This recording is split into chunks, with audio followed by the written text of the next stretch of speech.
pourquoi Dido a-t-elle disparu? Perso, Dido est une artiste qui a bercé une partie de mon enfance et de mon adolescence. Une voix magnifique, des chansons et des textes qui m'ont beaucoup marqué. C'était une évidence dans le paysage de la pop parce qu'elle ne ressemblait à aucune autre. Et pourtant, avec le temps, j'ai eu l'impression qu'elle s'était complètement volatilisée de l'industrie musicale. Ce qui peut paraître très déroutant parce qu'à l'époque, les amis, Dido, c'était un monstre en termes de vente. 12 million copies.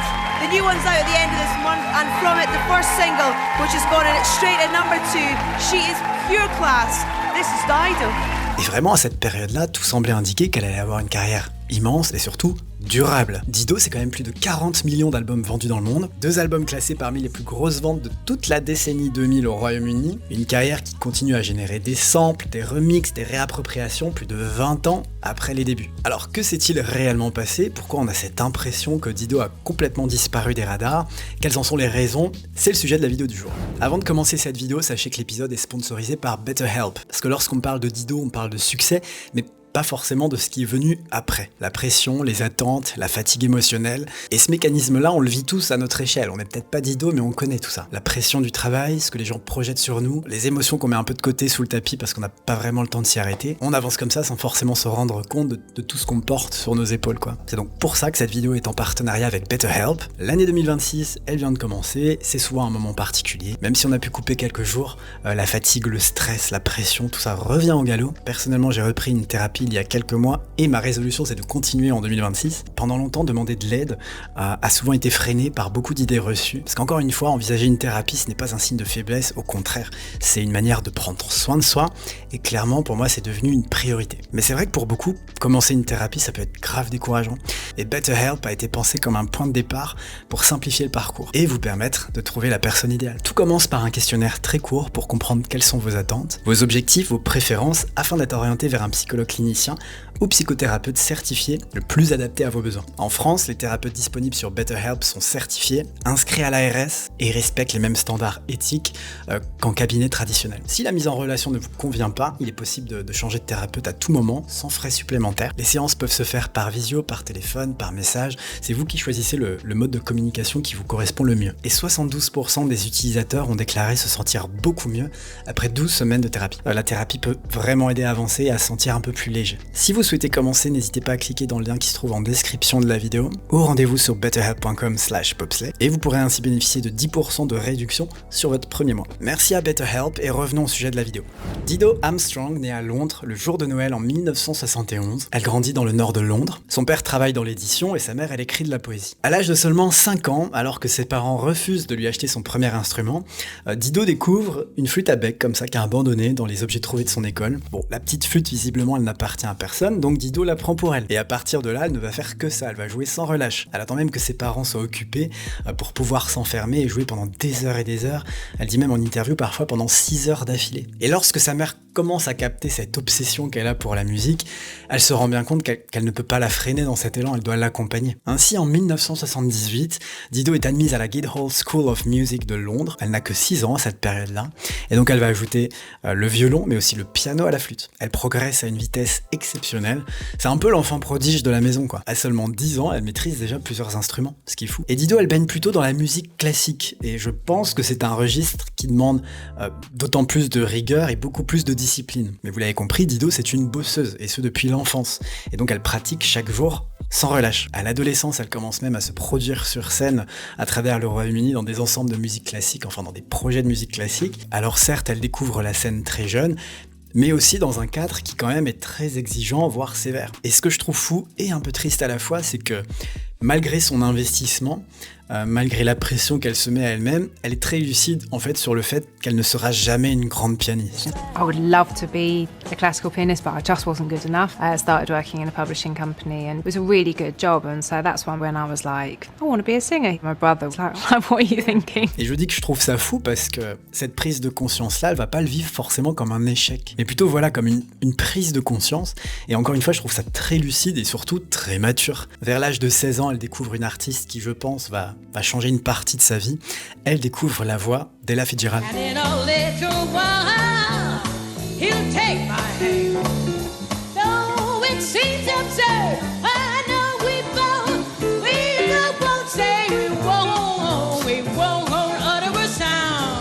jazz, c'est la liberté du phrasé. Et donc pour la première fois, Dido envisage la musique autrement que comme une discipline très technique.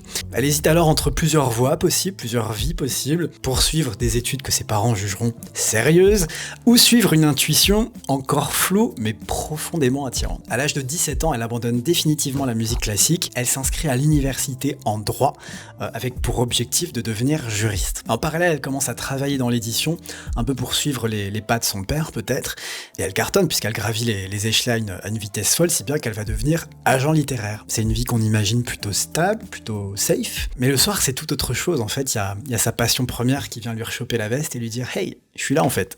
Et donc le soir, Dido, elle écrit, elle chante et elle compose. Pendant ce temps-là, son frère, Rollo, retenez bien son nom puisque au final, il va faire partie intégrante de la carrière de Dido. Pendant ce temps-là, il découvre la musique électronique, il fonde son propre label et surtout, il finit par créer son propre groupe qui s'appelle Faithless. Faithless. Bon bref, vous avez compris. Un groupe mondialement connu que vous connaissez très certainement. Je pense par exemple à cette chanson.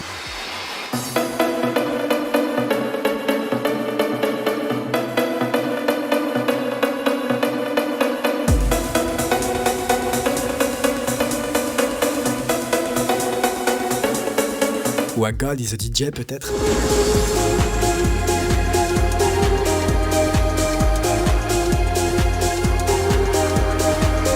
Dido, ça lui plaît bien tout ça. Et en fait, quand elle commence à s'approcher de cet univers-là, son frère, il est assez sceptique, quoi. Et ce que je trouve un peu dur de sa part, c'est que pour lui, elle n'est pas capable de chanter. He sort of brings out my instincts. It's just easy making music with him. Having said that, he's also the harshest critic. So he is also the person I'm most nervous to play at first. Mais Dido, elle va insister de ouf, et un jour, il se trouve qu'il y a un morceau, une chanson qui manque d'une voix. Et donc Sister Bliss, qui fait également partie du groupe, suggère l'idée qu'on laisse une chance à Dido. Son frère, Rollo, va finir par accepter à contre-cœur, et lorsqu'il entend le résultat, lorsqu'il l'entend chanter, là il réalise qu'il a eu tort sur toute la ligne. Donc Dido fait un peu partie du groupe, quoi. Parfois elle fait les chœurs, parfois on retrouve même sa voix, comme cette chanson qui s'appelle Flower Stand Man.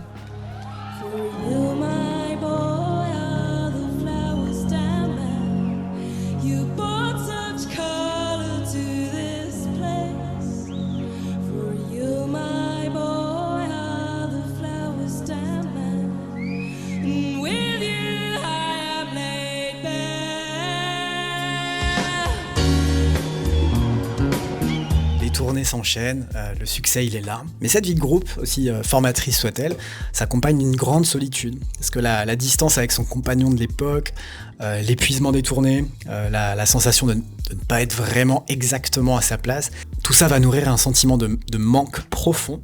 Et donc Dido, elle continue d'écrire ses propres chansons, ses chansons à elle. En 97, lorsqu'elle assemble toutes ses démos, il y a Clive Davis, donc, qui est le patron d'Arista Records, qui écoute ses chansons et qui demande à la rencontrer à Londres. Et contrairement à tous les autres professionnels qu'elle avait pu rencontrer auparavant, Clive Davis, il s'assoit, il parle avec elle, il parle de ses chansons, il l'écoute réellement. Et il choisit surtout de la signer immédiatement. Et Dido devient comme ça la première artiste directe à être signée par Arista USA en l'espace de 10 ans, ce qui est énorme. À cette période-là, Dido a 25 ans, mais rien n'est gagné. Parce que sur le papier, certes, c'est une victoire immense, parce qu'on se parle de Clive Davis, qui est l'un des hommes les plus puissants de l'industrie musicale américaine.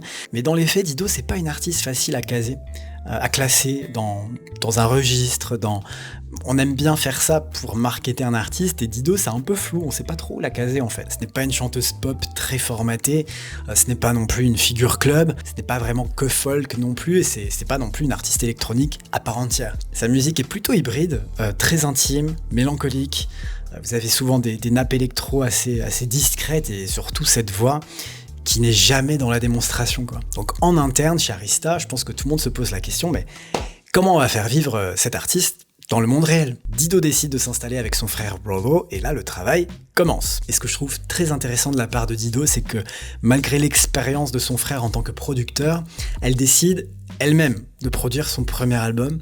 Son frère va être évidemment très présent pour l'aider à mixer, etc. Mais la direction artistique lui appartient. Elle affirme très tôt un rapport presque instinctif à sa musique et vous allez voir que c'est quelque chose qui va la suivre pendant tout le long de sa carrière. L'enregistrement de cet album No Angel, il s'étale sur près de 2 ans parce que Dido elle continue de tourner avec le groupe Faceless, elle est très souvent en déplacement donc il y a pas mal de chansons qui naissent dans des chambres d'hôtel. En 98, il y a un premier projet qui va voir le jour qui s'appelle The Highbury Field, c'est un peu un test, il y a le disque qui circule comme ça dans des cercles alternatifs avec des DJ, des programmateurs un peu curieux, il y a un bouche à oreille aussi qui commence à s'installer. Pourtant, lorsque le premier single officiel qui s'appelle Here With Me sort début 99, c'est un échec. Le clip, il est pourtant très coûteux, mais il va être très peu diffusé.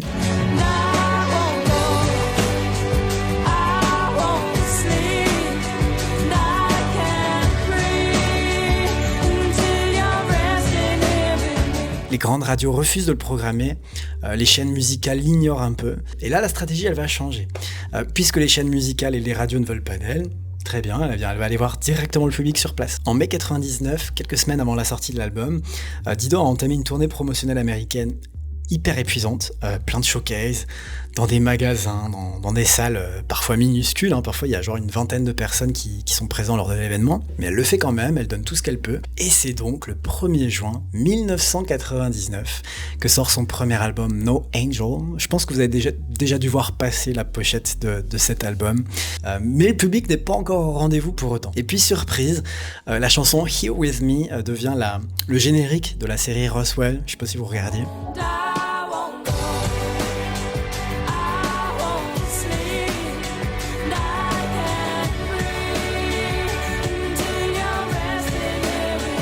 À l'époque, on n'avait pas Shazam, et donc cette voix elle intriguait tout le monde, et on se disait mais c'est qui cette meuf ? J'ai envie de l'écouter. Quant à Thank You, que vous connaissez tous, il sera utilisé dans le générique de fin de Sliding Doors.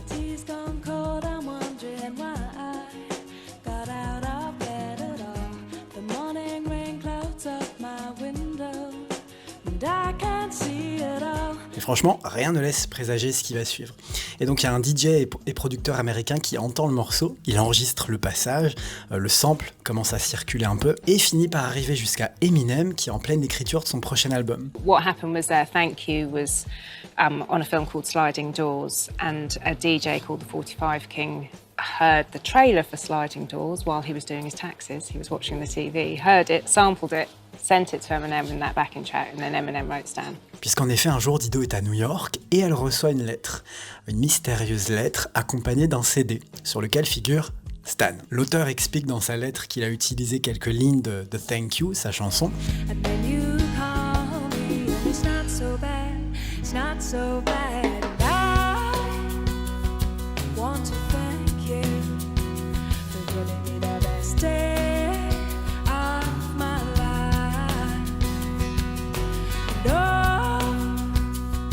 Just to be with you is having the best day of my life. Et donc il lui demande son accord. Et l'auteur de cette lettre, vous l'avez très bien compris les amis, c'est Eminem. I was in New York at the time with this, you know, they said, oh, Eminem sampled the song, and I'm thinking, I wonder what's happening, you know, I mean, because I was actually a huge Eminem fan, but I was sort of like, I wonder what he's done, you know. And we put it on, I was with a couple of friends of mine who were visiting, and we put it on in the hotel room, and I was listening to the lyrics. I was just like, this is amazing. I mean, I just think his lyrics on that song are absolutely brilliant. You know, he's, to me, the ultimate storyteller, you know. And I was just like, this is great. And then I, you know, didn't think too much more about it, and we just sort of got on with the tour. And then just suddenly, everything completely exploded. Et lorsque l'album d'Eminem sort en 2000, The Marshall Mathers LP, Stan devient un classique. Enfin, ça devient une chanson instantanément culte.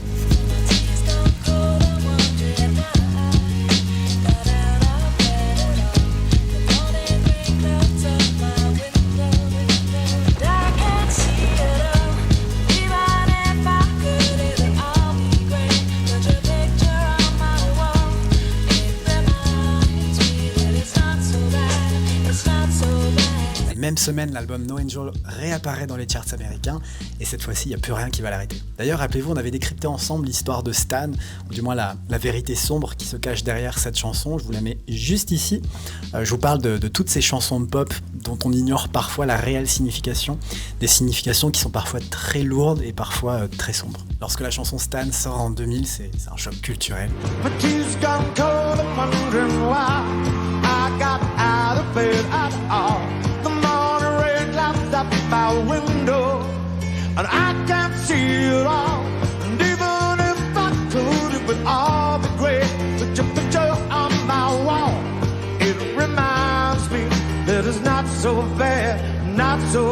Eminem écrit un récit sur l'obsession, la célébrité, la santé mentale et parfois la violence symbolique du rapport fan et idole. Et au centre de toute cette histoire, eh bien, on retrouve la voix de Dido. Le public accroche immédiatement.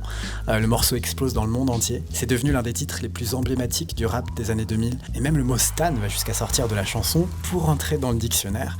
Et ce terme, Stan, devient... ce terme pour désigner un fan obsessionnel.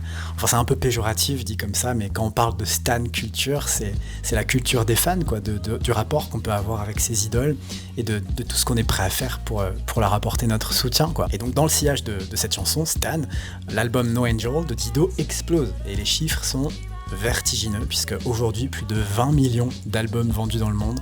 C'est l'un des albums les plus vendus du début des années 2000, dont près de 1,3 million en France quand même. Un succès massif aux États-Unis, alors que l'album était initialement perçu comme étant trop européen, trop alternatif. Et ce que je trouve absolument génial dans l'histoire, c'est que Dido, elle devient une star mondiale à cette période-là, mais elle n'a pas changé sa musique pour autant. Elle n'a pas cherché à se lisser, ni à rentrer dans des moules et à des choses très formatées pour coller à ce qui fonctionnait à l'époque. Elle est restée la même. Mais à ce moment précis, Dido, elle entre peut-être dans une zone un peu dangereuse, parce qu'elle fait face donc à la célébrité soudaine. Et je pense qu'elle n'était pas vraiment préparée à ça. C'est un peu l'histoire d'une meuf qui voulait juste faire de la musique, mais qui ne rêvait pas de célébrité. Avant de continuer, les amis, si vous passez un bon moment en regardant cette vidéo, et j'espère que c'est le cas, n'hésitez pas à cliquer sur s'abonner, n'hésitez pas à liker la vidéo, à la commenter pour me donner de la force. Moi, en tout cas, je suis grave chill, comme ça, avec mon petit micro. J'ai changé un peu le setup pour être plus à l'aise, plus... Voilà, vous parlez de manière plus conviviale, je préfère. Je sais pas ce que vous en pensez. Donc bref, tout ça pour dire, si vous êtes fan de pop culture, de la musique pop de manière générale, et de toutes ces histoires qui se cachent derrière les chansons qu'on connaît par cœur, je vous invite à nous rejoindre. Ah oui, avant ça, petit fun fact, puisqu'en 2001, alors que Dido est en pleine ascension, elle reçoit un appel pour le moins inattendu. Il s'agit de Max Martin, le géant, et il lui propose un projet. Finaliser les paroles d'une chanson destinée à être chantée par Britney Spears, et ce titre, vous le connaissez tous, c'est I'm Not a Girl, Not Yet a Woman, qui doit accompagner à la fois le 3e album de Britney, qui s'appelle Britney, et le film Crossroads. Elle accepte la mission, elle finit les paroles de cette chanson, c'est aussi pour ça qu'on la retrouve dans les crédits de celle-ci, et la chanson est devenue un succès.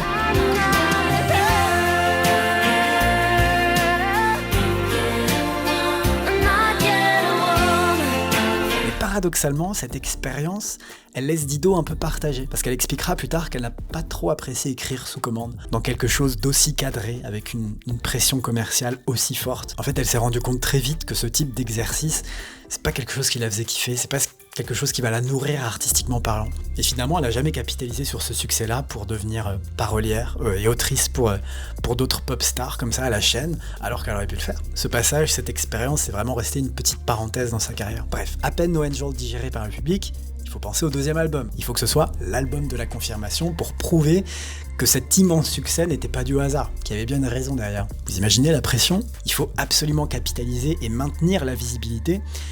Mais Dido, elle, de son côté, elle est pas forcément dans ce mood-là. Elle veut juste continuer à écrire des chansons dans son coin. Et donc, extérieurement, tout va bien, hein, franchement, comme je vous disais, les chiffres sont vertigineux, le succès est immense. Mais intérieurement, elle est juste épuisée. 9 ans à vivre dans des chambres d'hôtel, à enchaîner des interviews, à être sur scène aussi bien pour elle que pour le groupe Faceless, je vais y arriver. Et pourtant, malgré tout ça, elle continue. Puis en vrai, Life for Rent est un superbe album, c'est un projet très solide. Je trouve même que le titre de l'album n'est pas forcément anodin. Life for Rent, une vie en location. C'est un peu la sensation de jamais vraiment s'installer quelque part, de jamais être complètement chez soi, et en vrai, c'est exactement ce que Dido est en train de vivre à ce moment précis. Alors qu'est-ce qu'on a sur cet album ? Eh bien, on a cet immense tube qui est White Flag, forcément vous vous en souvenez.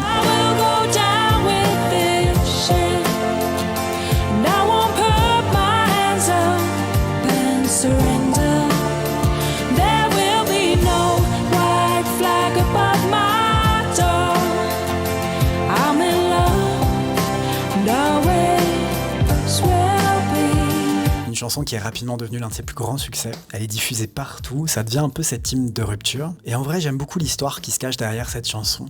White flag, le drapeau blanc. Dans le langage militaire, le drapeau blanc, vous savez, c'est la reddition, c'est le fait de renoncer, d'abandonner le combat. Et lorsque Dido fait le parallèle avec sa propre relation, elle fait l'inverse. Justement, c'est le contraire. Elle dit qu'il n'y aura pas de drapeau blanc. C'est cette histoire d'un amour qui s'éteint, d'une relation qui s'achève, mais où on a du mal à renoncer et du mal à accepter le fait qu'on puisse la laisser partir. Et c'est clairement autobiographique, puisqu'à l'époque, Dido, elle traverse une période assez instable sur le plan personnel.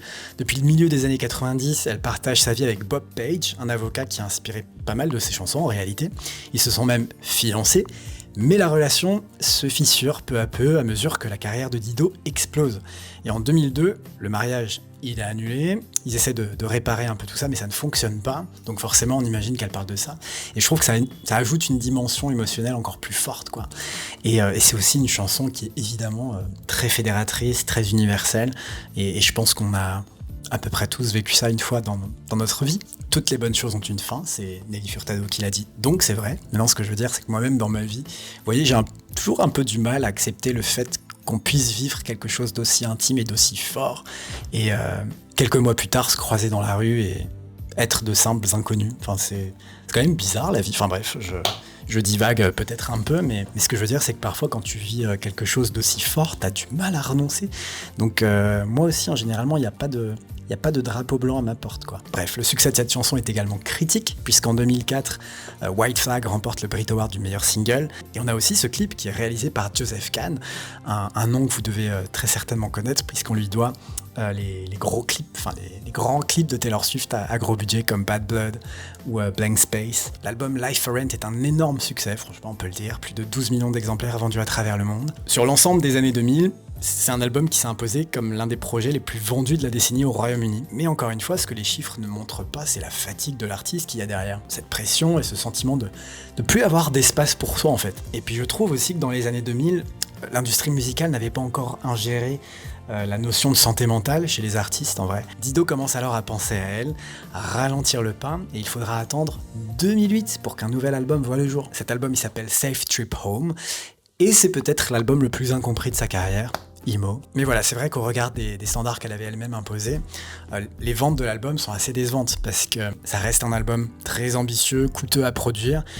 Et paradoxalement, eh bien, il ne bénéficie d'aucun véritable accompagnement promotionnel. Donc plus qu'un rejet, plus qu'un désamour du public, c'est surtout ce vide, ce silence autour de l'album qui explique son impact commercial limité. Et puis il faut replacer un peu de contexte, c'est vrai qu'on était en 2008, et en 2008, le monde de la pop a complètement été chamboulé, il y a eu un vrai shift à ce niveau-là. Dans les gros succès de 2008, on retrouve par exemple l'album Viva la Vida de Coldplay, Good Girl Gone Bad de Miss Riri, Back to Black de Amy Winehouse, As I Am de Alicia Keys, Madonna faisait son retour avec Hard Candy et Britney Spears faisait son retour avec Circus. Et donc Dido débarque avec un album beaucoup plus lent, très minimaliste, et surtout Safe Trip Home est écrit dans un contexte assez lourd pour elle. At first I was sort of quite awkward about people hearing it because it's you know a very personal song and I lost my dad a couple of years ago and so you know it's about that, and I'm actually happy it's on there now because I feel like it's sort of a fitting memory for him that me and my brother got to do, and you know, and I'm glad I played recorder at the end of it, which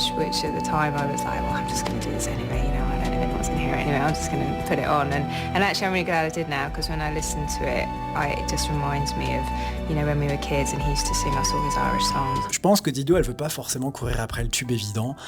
Elle préfère sortir un album qui a du sens pour elle, un album de recueillement aussi, on imagine. Même le visage de Dido n'apparaît pas sur la pochette. On a cette impression qu'elle se retire visuellement, avant même de se retirer médiatiquement parlant. Pourtant, à sa sortie, Safe Trip Home a été super bien accueilli pour la critique, mais c'est vrai que comparé aux deux autres, eh bien, l'album est qualifié d'échec commercial. Puis on se dit que peut-être Dido n'est plus à la mode. Après tout, il y a Adele qui arrive, il y a Amy Winehouse qui a déjà marqué l'histoire. Puis il y a aussi beaucoup de voix britanniques qui commencent à émerger, je pense à Duffy par exemple. Et puis dans ce cadre-là, eh bien Dido, elle refuse la surexposition, et je pense que petit à petit, le public commence à la mettre de côté. Alors, elle refuse la surexposition médiatique, mais elle refuse également de partir en tournée. Et dans l'industrie de la pop, ne pas partir en tournée, c'est limite un sacrilège. Mais voilà, Dido, elle refuse, elle ne veut pas de tournée. pour cet album en particulier. Encore une fois, elle place sa santé mentale, sa vie personnelle avant toute la logique de l'industrie. Et je pense que c'est à partir de ce moment-là que le grand public pense qu'elle a disparu, alors qu'en réalité, en backstage, elle se protège. Pour le public, il y a moins de clips, il y a moins d'interviews, il n'y a pas de tournée. Donc forcément, on se dit, elle a disparu la girl. Mais la réalité, c'est qu'elle continue d'écrire, elle continue de composer, et surtout, elle vit sa vie. Donc d'une certaine manière, elle est encore là, je vous rassure, Dido est encore en vie. Mais ce que je veux dire, c'est que médiatiquement parlant, elle choisit le retrait. En parallèle, il y a un autre événement qui va un peu bousculer ses priorités, puisqu'en 2011, Dido devient maman. Et à ce moment-là, la scène, la tournée, mais c'est absolument pas dans ses options, c'est inenvisageable. Pour l'album Safe Trip Home, elle le savait déjà. Chanter chaque soir des chansons sur la disparition de son père, c'était impensable. Et donc lorsque l'album suivant arrive, il y a une autre priorité qui s'est imposée naturellement, celle de cet enfant qui vient de naître, qui d'ailleurs s'appelle Stanley. J'ai toujours trouvé ça assez drôle parce que je me suis dit forcément c'est une référence à Stan, cette chanson qui a bousculé sa carrière, mais pas du tout. Elle a toujours affirmé que ce n'était pas une ref, qu'il n'y avait pas de lien artistique avec le prénom de cet enfant, que c'était juste un prénom qu'elle aimait bien. En vrai c'est Mimi, Stanley, j'aime bien. Cette fois-ci nous sommes en 2013 et Dido décide de sortir un nouvel album qui s'appelle Girl Who Got Away. En vrai, sur cet album, on retrouve des gros noms de l'industrie. Je pense à Greg Kurstin, que vous connaissez certainement puisqu'on lui doit la plupart des tubes de Adele ou de Sia. D'ailleurs, dites-moi dans les commentaires de la vidéo si une vidéo sur l'histoire de Sia vous intéresserait. Parce que ça fait très longtemps que j'ai pour projet de faire une vidéo un peu documentaire sur son parcours, sur l'histoire de sa chanson, ce qu'elle a pu traverser et de son impact culturel également. Donc dites-moi si ça vous chauffe dans les commentaires, j'aimerais trop faire ça. Donc bref, je vous disais Greg Kurstin, qui est-ce qu'on retrouve? Ah oui, on a un feat avec Kendrick Lamar, totalement random, j'avoue que je l'avais pas vu venir celle-là. Let us move on. Like the waters in the open sea. When tribulation come on, we can say it's hopefully. Bref, donc cet album il est là, top 5 au Royaume-Uni. Il sort une fois de plus sans grande tournée, il y a très peu d'interviews, et donc dans l'imaginaire collectif, on a un peu cette impression que l'album n'existe pas vraiment. En 2013, le grand public, ce qu'il a envie là, c'est d'un comeback spectaculaire, ou alors d'un disque un peu nostalgique, qui fait référence à ses projets passés. Et en fait, Dido, elle ne fait ni l'un ni l'autre. Donc qu'est-ce qu'elle fait Dido entre 2013 et 2018 ? Eh bien, elle écrit, elle compose, elle signe la chanson If I Rise, qui aura d'ailleurs une nomination aux Oscars.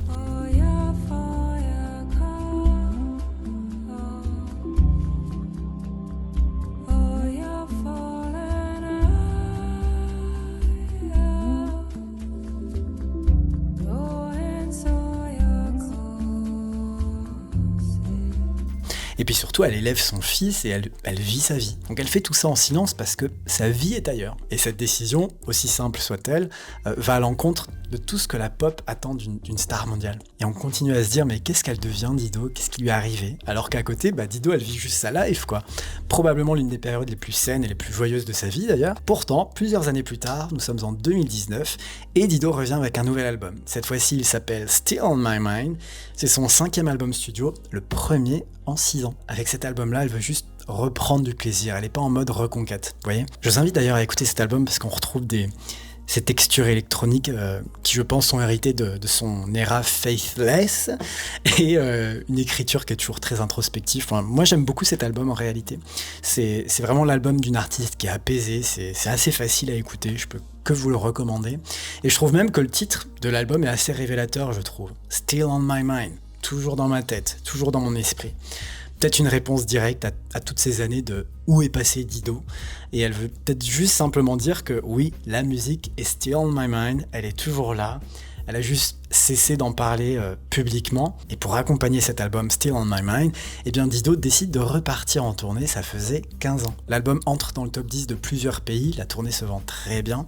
2 ans plus tard, elle prolonge la dynamique familiale en collaborant de nouveau avec son frère Rollo, cette fois-ci sous le nom R+, et donc ensemble, ils publient The Last Summer, un projet un peu plus électro. Dido y apparaît sur pas mal de titres d'ailleurs, et la version de luxe est finalement créditée R+ and Dido, et je trouve que c'est un geste assumé de collaboration à égalité entre un frère et sa sœur. Et je trouve ça marrant quand on dézoome, puisqu'au départ, son frère ne croyait pas vraiment, c'est pas qu'il croyait pas en elle, mais il ne réalisait pas qu'elle pouvait chanter, quoi.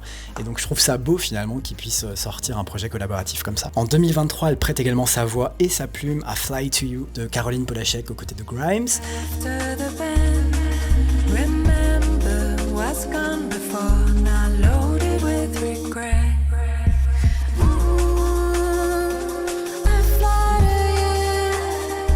Même année, Thank You est samplé par notre ami Jason Derulo. Donc c'est vrai que dans cette industrie qui valorise l'hyper-présence, je trouve que choisir le silence et le retrait, c'est un acte assez radical, mais qui en dit peut-être un peu plus sur nous, parce que c'est vrai qu'on a cru que Dido devait absolument se réinventer, qu'elle revienne encore plus fort, alors qu'au final, elle a toujours fait la même chose, c'est-à-dire revenir avec des chansons quand elle en ressentait le besoin. Alors que devient Dido aujourd'hui ? Sachez qu'elle vit à Londres et qu'elle n'est plus du tout dans ce cycle album, promo, tournée, elle est loin de tout ça. En fait, ce qui est intéressant avec Dido, c'est qu'elle a atteint une notoriété mondiale, certes, mais elle a choisi de préserver sa vie personnelle plutôt que de rester constamment sous le feu des projecteurs. C'est pas une artiste de conquête, en fait, Dido, vous voyez ce que je veux dire ? Et ça rejoint ce que je vous disais plus tôt, je ne sais même pas si au fond, elle souhaitait vraiment la célébrité. Dido, c'est une artiste qui a explosé fin des années 90. En vrai, elle a sorti peu d'albums, et pourtant, je trouve que son héritage est hyper intéressant et assez fort. Je pense à Thank You, je pense à Stan, je pense évidemment à White Flag, mais je pense aussi qu'au-delà des chansons et des albums qu'elle a pu sortir, je pense que son influence est bien plus profonde qu'on ne le pense. Je pense qu'elle a ouvert une voie très précise dans le milieu de la pop. Une pop plus émotionnelle, pas forcément démonstrative, très introspective. Alors je dis pas qu'on n'aurait pas Billie Eilish si Dido n'avait pas été là, mais vous voyez, je trouve que c'est une typologie d'artiste qui n'a pas besoin de crier pour exister, vous voyez. On est souvent habitué à des trajectoires excessives, vous voyez, des trucs spectaculaires, des ascensions fulgurantes, des chutes qui sont parfois violentes, des comebacks sensationnels, vous voyez ce que je veux dire ? Même l'ascension fulgurante, on a peut-être l'impression qu'elle a explosé du jour au lendemain, mais en vrai, c'était des années de travail bien avant cela. En réalité, vous l'avez compris, Dido n'a jamais cessé d'être une artiste. On a l'impression qu'elle a disparu parce qu'elle a refusé de devenir un produit en continu. Elle a choisi sa vie, sa famille, et c'est évidemment totalement respectable, totalement compréhensible et beau à la fois, je trouve. Les amis, c'est la fin de cette vidéo, j'espère qu'elle vous a plu. J'ai trop kiffé faire ce sujet sur Dido, ça faisait plusieurs mois que je l'avais en tête. C'est pas une histoire qui est sensationnelle, qui est spectaculaire, mais justement c'est une histoire simple d'une artiste qui certes a atteint une notoriété mondiale immense, mais qui je trouve est restée humble. Et moi j'adore les personnes qui restent ancrées comme ça, et je trouve ça aussi inspirant dans un sens, donc j'avais envie de partager ça avec vous. Donc bref, si tout ça vous a plu, n'hésitez pas à vous abonner à la chaîne en cliquant sur s'abonner, à liker la vidéo et à la commenter. En vrai, ça doit vous saouler quand je vous dis ça, mais c'est le seul moyen que je vous propose pour m'apporter votre soutien, si vous le souhaitez évidemment, et si vous appréciez mon travail. Donc bref, un grand merci à Better Heart d'avoir sponsorisé cet épisode, et évidemment merci à vous pour votre écoute. Merci à toutes et tous, je vous kiffe. Et si vous souhaitez continuer le visionnage sur la chaîne, je vous propose mon interview avec notre cher Mika, qui nous partage plein d'anecdotes hyper intéressantes. Voilà, je vous fais des gros bisous et je vous dis à très vite sur la chaîne.